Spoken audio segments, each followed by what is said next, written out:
everyone, and welcome back to thorough newspaper analysis presented to you by LawSikho. Let's see what articles are important from the Indian Express and the Hindu today. First, Iran drops India from Jahabar rail project, cites funding delay. So this actually will talk about that how and why has India been dropped out of this rail project, which was one of the very ambitious projects to be carried on between India, Afghanistan and Iran. Second, enabling people to govern themselves. This article talks about the importance and efficiency of self-governance, or to say local governance. Thirdly, history to custom. Supreme Court upholds rights of former royals to Kerala temple. And fourthly, we'll be talking about the news in flash column, wherein we will be talking crisply about the news important for our prelims exam. Let's get started. And before that, we would like to give you a small glimpse of the various test prep courses that we have brought to you from LawSikho.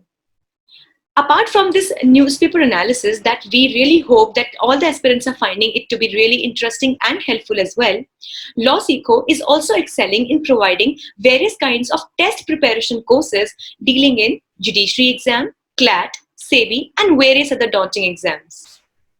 In our test prep courses at LawSikho, we provide personal guidance to all the aspirants. The program for teaching is tailor-made depending upon the needs and requirements of each and every aspirant. Special learning techniques that make learning not only easy but also fun. Live online classes that are very comfortable and the timing of which suits each and every aspirant of our course. Regular tests and mocks to keep the competition high and also to keep all the preparation well into the frame. Then regular competitions to make sure that the competitive spirit of all the aspirants is kept high all the time. Scholarships for the well-performing students, interview guidance, and various other perks that can definitely add great value to the preparation of such courses. We would really suggest that the aspirants and all the viewers of this video should check out the LawSikho test prep courses, and the link to which has been provided in the description box below. With this, we will be talking about the multiple choice question that will be dealing with the discussion that will follow now. Let's see that who will be able to answer this question. So the question is, Emergency Credit Line Guarantee Scheme has recently been launched by the government for providing financial aid to the first, self-help groups, second, landless laborers, third, small-scale farmers, or fourth, medium, small and micro enterprises. Let's see that what the correct answer is. And with this, we also have a descriptive question, the answer to which can be given down in the comment section below. And we, if see a positive participation from our aspirants, definitely would try to review the answer. The question is, having witnessed the underperformance of various government agencies in the wake of COVID-19, it can be said that local governance is the key to achieving optimal results in any society. Critically examine the above statement. So both the questions have their detailed discussion in today's newspaper analysis. Let's start with our first article, which talks about the India-Iran Jahabar. The Iranian government has decided to proceed with the construction of railway line from the Jahabar port to Zahedan along Afghanistan border. In our previous discussions as well, we have discussed about the Jahabar port, which is due to its strategic position is very important, keeping in mind the ties or the trilateral ties that are between India, Iran and Afghanistan. Basically this, we will now also deal with it in detail, has resulted in the suspension of an agreement with India for the construction. Now, why has India been taken out, or why India has been dropped out of this entire construction's ambitious project, we will get to know. But before that, let's see this picture wherein this is the Jahabar port. So this is the Gulf of Oman. We already have dealt with this in a huge detail in our previous sessions.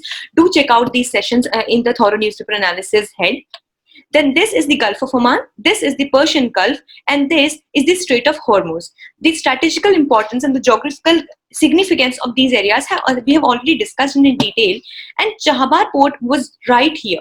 So this is Iran. This here is India. So what happened was that India, Afghanistan, and Iran, so all the three nations, they have brought each other and they have come together in this trilateral tie, wherein, as we can see, that Afghanistan is a landlocked country. So basically, unlike Iran and India, Afghanistan did not really have any opening to any of the major water bodies, to any water body. Now, for that, Jahabad port was constructed, and for that, India was one of the biggest funders for the construction of Jahabad port. Now, after the construction of Jahabad port, it has become possible for Afghanistan to make its trade flourish even more. Because now, using this route, Afghanistan also has the access first to Gulf of Oman, and then to the Arabian Sea, and then finally to the Indian Ocean, and then all other water bodies of the world. Now, for this, a railway route had to be made, wherein Jahabad port had to be connected to the last point over here in Zahedan, and which had to be further continued to Dilaram in Afghanistan. For this ambitious project of this railway construction, earlier India was to be one of the major funders, just like it was a major funder in the construction of Jahabad port. But recently this news has popped out that India has been dropped out of this ambitious railway project, and it would now no more be a part of as a funder of this project. Next, we need to understand is that what made India drop out of this ambitious project, and what actually was the reason that now Iran is able to take care of such high expenses on its own, or is there some other entity or country that is helping Iran in its financial aidings? Basically, these are the reasons that led to the suspension of this memorandum of understanding that was between Iran and India for the construction of this Jahabad railway line. In May 2016, the agreement was signed during PM Modi's visit to Iran. As we can see that in May 2016, our Prime Minister Narendra Modi had made a visit to Iran, wherein this MOU is a memorandum of understanding. Basically, MOUs actually are kinds of documents or kinds of agreements that any nations, now be it bilateral between two nations or more than two nations, they arrive at this agreement and they tend to make some claims on each other, as in these are the positive claims. These are some agreements to develop together. This simply is called as the Memorandum of Understanding, or simply in short language, MOU. Henceforth, this MOU between India and Iran was signed in May 2016. So it was between the Indian Railways Company Limited, Construction Limited, and Iranian Railway Ministry. Then, despite several site visits by IRCON, India delayed the funding and starting the construction. But what actually happened was that though IRCON, that is the Indian Railways Construction Limited, it made various visits and several site visits as well to this area wherein the construction of this railway line had to be made, but still India had delayed the funding which was required for this particular construction. So, worrying the sanction from the US. Now, this is the next very essential thing that needs to be kept in mind, as only a day or two before, we discussed about the CAATSA, which was countering America's adversaries through Sanction Act. So this actually is basically an act which is from America. And under this act, what America tries to do is that if it realizes that any country is making associations or is making any kind of ties, positive ties with any country that is not in good terms with USA. For example, this could be Russia, and lately it has also been Iran and also China sometimes. Because lately the relations between all the three countries, and obviously we know that the relation between US and Russia have not been good since the World War. In such a scenario, if US realizes that any country is trying to make any kinds of positive relations with any of these countries, in such a case, USA tries to put some kinds of economic sanctions, most probably, on that very country, so that that particular country can be stopped from making such particular advances to its adversary. In this case, because Iran does not have good terms with India, as also discussed yesterday, due to the nuclear deal and because of the withdrawal of the USA from that nuclear deal, India was worried that it might have to face such sanctions under the CAATSA from the US. US had provided sanction waiver for the project, but lack of availability of equipment, suppliers and partners also made it another factor. Next, Recently, China has also signed a 25-year strategic partnership with Iran, including involvement in Jhabbar. As also discussed in yesterday's news in flash section, where we talked about this project, or to say this financial dealing that will be taking place between China and Iran, wherein China will be giving approximately a huge sum of $400 billion to Iran, and in return of that, in lieu of that, China will be able to avail the crude oil and other energy imports from Iran at a considerable lower prices for next 25 years. This definitely is a huge incentive for Iran, and also we can see that now Iran is not short of funds and doesn't really require funds coming from India anymore. Thus, it has already gained the funds from China itself. Last year, Iran proposed a tie-up between Chinese-run Pakistani port at Gwadar and Jhabbar. So here we can really understand that how the influence of China has been increasing upon Iran. As last year, Chinese-run Pakistani port at Gwadar, as we have the Jhabbar port in Iran, we have a similar and very strategically important port which is known as the Gwadar port in Pakistan as well, and that has been significantly funded and is also majorly run by China. And Iran had proposed that there must be a tie-up between Jhabbar and Gwadar. And Chinese involvement in Bandar-e-Jask port and Jhabbar duty-free zone. So here this is another Bandar-e-Jask port which is again in Gulf of Oman. As we already said, this is the Strait of Hormuz and this is the Persian Gulf. This again is the road that makes a connection between Afghanistan and the Jhabbar port.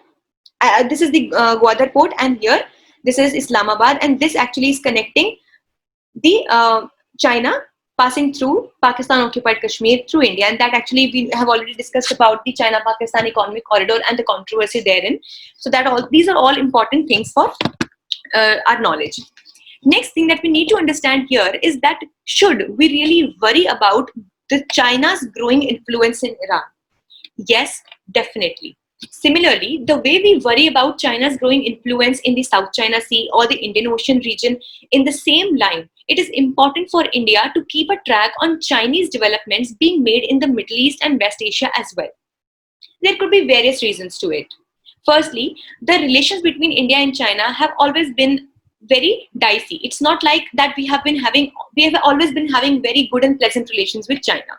Thus, in the future to come, there may be a chance that there might be some kind of aggression between the two countries. And in a situation of aggression, there might be also a possibility that China might want to corner India. Now, if China is able to establish its significant control over various parts on which India is also dependent, then it might really become difficult for India to collaborate with these nations. For example, India also depends for its crude oil import or for its energy imports to about 80 to 85% on the Middle East countries, of which Iran is one of the biggest suppliers. If Iran tends to develop more friendly relations with China, and it tends to be biased towards China in the coming future, the oil and energy imports of India might fall in danger. Thus, it is important for India to keep a balance amongst various nations and various other countries on which India depends on various kinds of imports and utilities. With this, we will be jumping towards the next article for the day, which talks about self-governance. So the author in this article says, the COVID-19 pandemic has brought into light architectural flaws in governance systems and subsystems. As we have already seen that at the time of COVID-19, wherein it has literally been seen that this has been a test of various kinds of government and government agencies, that how efficient they were and how efficiently could they tackle with this issue. At this time, it has been highlighted that whatever architectural flaws, as in whatever flaws in the building up or in the complete functioning of these government bodies or government systems had existed, they all have been highlighted in the time of COVID-19.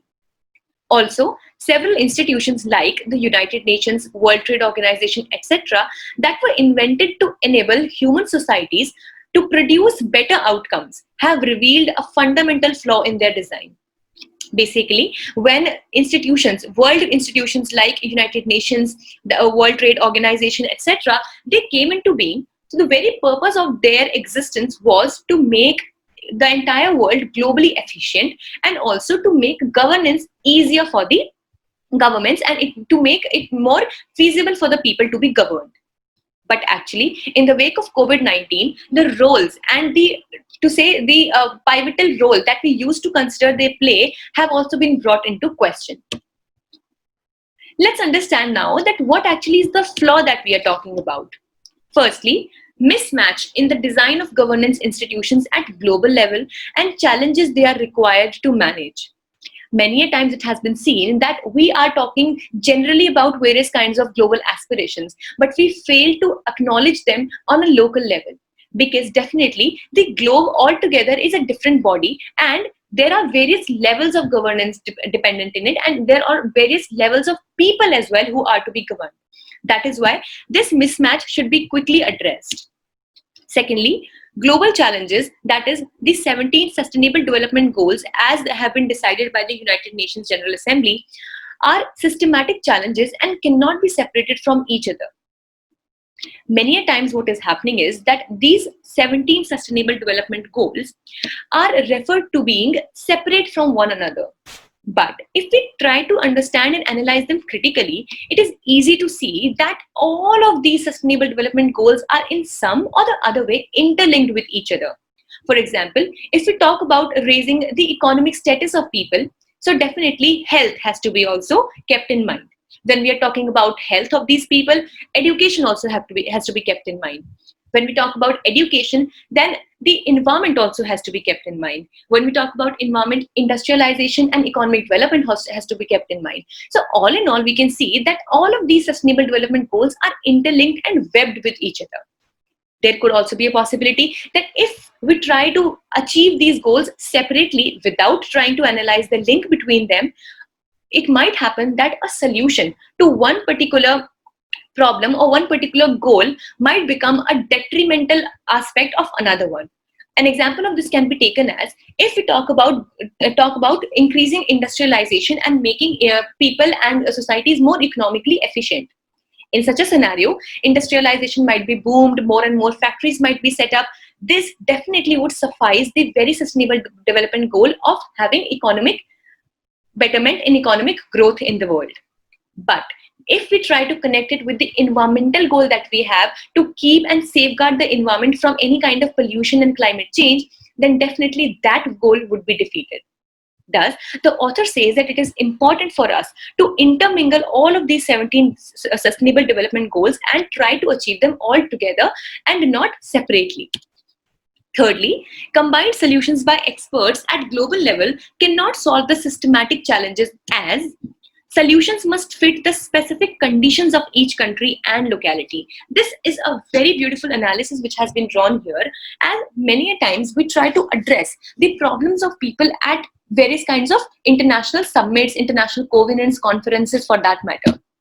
But it needs to be seen that if these people who are sitting at such a high level of global covenants and summits are even able to understand the needs and requirements of the people at the lowest level or not. For example, they might be talking about providing good food to the people, but maybe they're not even able to realize that there are also villages who have not even, the issue over there is not of food, but of education maybe. And if they try to apply that particular scheme in that area, it will definitely not be as beneficial. That is why the author says that it is important that even the global level expert talks are not something that are just made to sit on any other local body or local people. They should be tailor-made according to the needs of the local people and definitely should cater to the very problem they are facing. And next, local people's participation is required for successful implementation. Basically, that was the very idea of having the third tier of system in our country, third tier of governance or government system in our country, wherein after the 73rd Amendment Act, we had the panchayats for that matter. Mahatma Gandhi had always talked about having local government because he believed that if we really want to make changes from the ground level and we want that these schemes of the government which are made for the benefit of these very people should percolate and actually reach these people, so it is important that people from the local level are also made to engage in the very practice of policy making and decision making as well. And thus the author says that local people's participation is required for successful implementation. Then, why self-government is important? So here again, we get to understand some perks as to how and why the self-government is so important. The government schemes are managed by the ministries and departments through the local functionaries. We know that various schemes of the government and various departments of the government that to see sit at the head of the government, at the perhaps the highest levels of the government, but yet the final people who are able to implement these schemes, they come from the local functionaries. For example, various schemes that work for the village people are implemented by the panchayats of those villages. So in a way, these panchayats and local bodies should be made more equipped and powerful and self-dependent. Secondly, Indian states like Kerala and countries like Vietnam and Taiwan with better local governance have performed better in tackling the pandemic. This, to say, is one of the live examples that we have been able to see at in the time of COVID-19, wherein Kerala, here also the number of cases was not particularly very low in the beginning, but because the local government over there, or the local system of governance over there, is very strong and self-equipped already. That is why it was able to tackle with this problem more efficiently. Similarly, the example of Vietnam and Taiwan has also been given, wherein these two countries also have shown a better example of good self and local governance over there. And that is why they have been more successful in tackling with the pandemic as compared to the other nations where the local governance or self-governance was lesser or less equipped. Let's understand now that who are the supporters of self-governance. These names that we'll be studying right now can easily be quoted in any of our answers or our essays that have anything to deal with self-governance. Such instances and such substantial names, they actually thoroughly add to our content. So definitely the first name can be Mahatma Gandhi, as he said that governance of the people must be not only for the people, but also it must be by the people too. That definitely makes us connected to the definition wherein we say that it should be for the people, by the people, and so that is the basic idea of that. Then E.F. Schumacher, who is the founding editor of Resurgence, also proposed that a new economics founded on local enterprise is needed, and he said that if we really want to achieve what we have set for our society, it is important that local enterprises and local people are given that power to do so. Here, this is the simple flowchart which tells about the local government, wherein it's the union government, and under union government we have the state government, and then we have the local government. Then there are two parts of the local government as well. We have the municipality in the urban areas, and we have panchayat in the rural areas. And also another example to this, who is the supporter of self-governance, is Elinor Ostrom. She was the first woman to be awarded with the Nobel Prize in Economics in 2009. And she also said that she also developed the principles for self-governing communities. So with this, we can easily understand that what is the essential role that self-governance has to play in a society, and thus it should never be underestimated or undermined, and should be given more power and resources to govern the people locally. With this, we will be jumping towards the last detailed article for the day, which talks about credit support for MSMEs. As per a nationwide survey by All India Manufacturing Organization, which is the AIMO, 78% of small companies owners were not satisfied with the implementation of stimulus package for MSME liquidity and credit support. Basically, first we need to understand as to what do we mean by MSME. MSME stands for medium, small and micro enterprises. These basically are the enterprises that have a huge capacity of providing employment to the people, and these could vary to various scales. These could be micro in their nature, that is their functioning, their funding, number of people working for them, or small, or also medium for that matter. After the agriculture in our country, MSMEs are the second largest employer or employment provider in India. But recently, in the wake of COVID-19 also, where the economy in India has been facing devastation to control the falling economy in India, that has been a huge challenge for the government. And added to this, the MSMEs have been facing huge impact of such falling economy, as according to a survey that was done by All India Manufacturing Organization, 78% of the small companies owners have not been satisfied with the implementation of the stimulus package for MSME liquidity and credit support.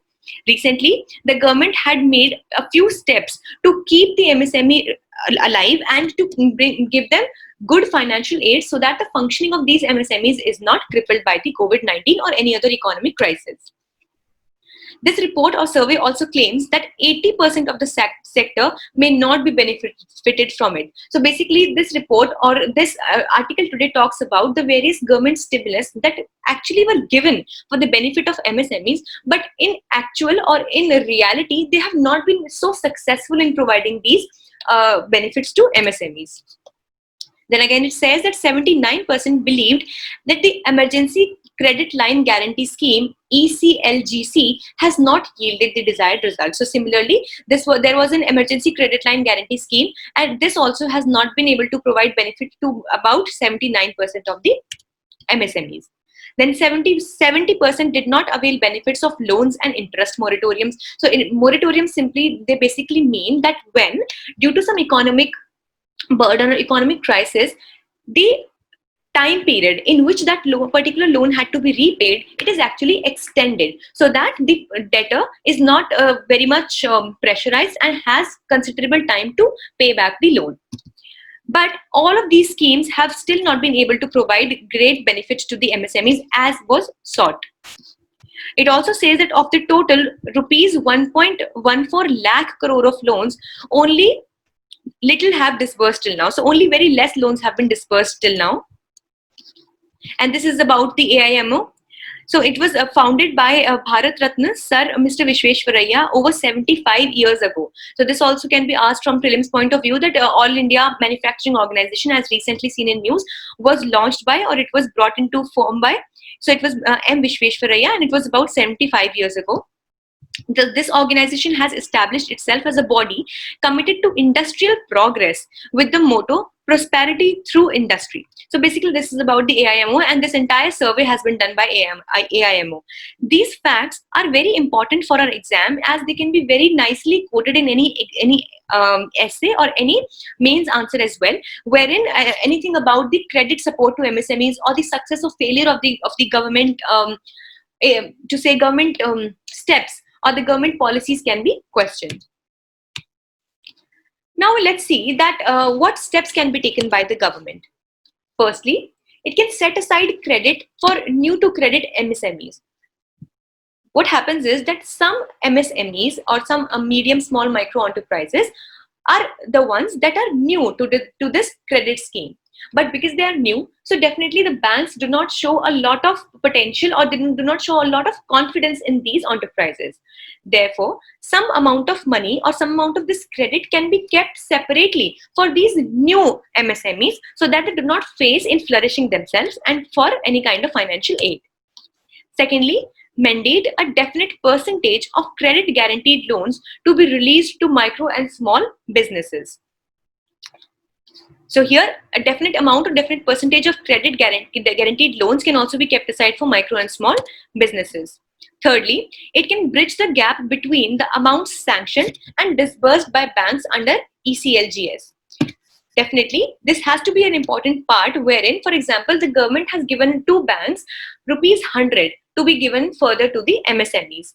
So the government should make sure that this particular amount of rupees 100 should also actually reach these MSMEs, and the banks are not reluctant enough to keep this money with themselves and not to sanction it as loan to the MSMEs. Fourthly, scheme eligibility, application process and benefits need to be conveyed more simply and definitely in a format wherein they are more understandable and easily conceivable by the owners of MSMEs. And here is a comparison chart between the MSME sector with the overall industry. As we can see that the blue color highlights the overall industry sector and red color highlights the growth of MSME sector. Here, till the time of 2006 to 2008, we can see that a significant growth has been seen in the MSME sector. And now again, there has been some kind of revival that is to be seen, but we need to continue this, and we need to provide financial aid and various other helps from the sides of government, which are essential for the revival and proper functioning of the MSMEs. Now let's talk about the Sri Padmanabha Swami Temple. Let's know why is it in news. The Supreme Court upheld the right of the Travancore royal family in the administration of the Sri Padmanabha Swami Temple, Thiruvananthapuram. The decision came after an appeal was made to Supreme Court challenging Kerala High Court judgment in 2011. So basically the verdict is that the royal family of the Travancore will be given the shibetship rights for the temple. Basically, shibetship rights are the ones that talk about the managing of a particular deity or managing of a particular temple. So the rights of that, and whosoever will be is allowed to take care of that particular deity is called as a shibet, and will have shibetship rights for that matter. Basically, this is a very crisp news and should be known that this Travancore royal family has been given the administration and the rights to shibetship in the Sri Padmanabha Swami Temple. Also, prelims question may be asked from this point of view that Sri Padmanabha Swami Temple has recently been seen in news. Where is, or in which part of the country is it? So the answer is Thiruvananthapuram. And let's move towards the news and flash section. Firstly, Indian Navy to get Indian jets. By 2032, Indian Navy is expected to start receiving twin-engine fighter aircrafts developed by DRDO. Definitely, these will be developed by India itself, definitely, and which will replace the Russian MiG-29K. The Indian Navy will also replace Russian origin carrier INS Vikramaditya with India's first indigenous aircraft carrier Vikrant by 2022. So as we know that India is trying to become self-reliant. So in this area of defense as well, on which we are for which we are heavily dependent upon Russia and also France for that matter. So India is trying to make itself self-reliant in this field as well. For that matter, DRDO will be developing the Indian Navy these twin-engine fighter aircrafts by 2032, and these would replace the Russian MiG-29K. Similarly, INS Vikramaditya, which also was the original carrier brought from Russia, and now India will be having its own indigenously developed aircraft carrier Vikrant by 2022. So these are important. This is important information from prelims point of view. Secondly, Google to invest $10 billion in India.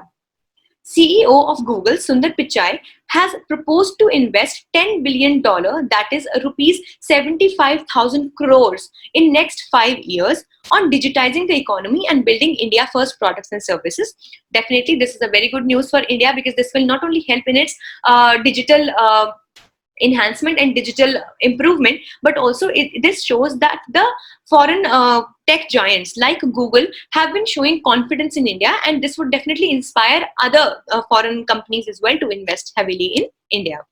Now, this investment will be done through a mix of equity investments, partnerships, and operational and infrastructure and ecosystem investments. Thirdly, today is the Bastille Day. All of us must have read about the French Revolution in our class 9th book, wherein about the history of France, we talked about the very famous Bastille storming. So Bastille Day is commonly, it is a common name given to English-speaking countries, by the English-speaking countries in National Day of France, which is celebrated on 14th July each year.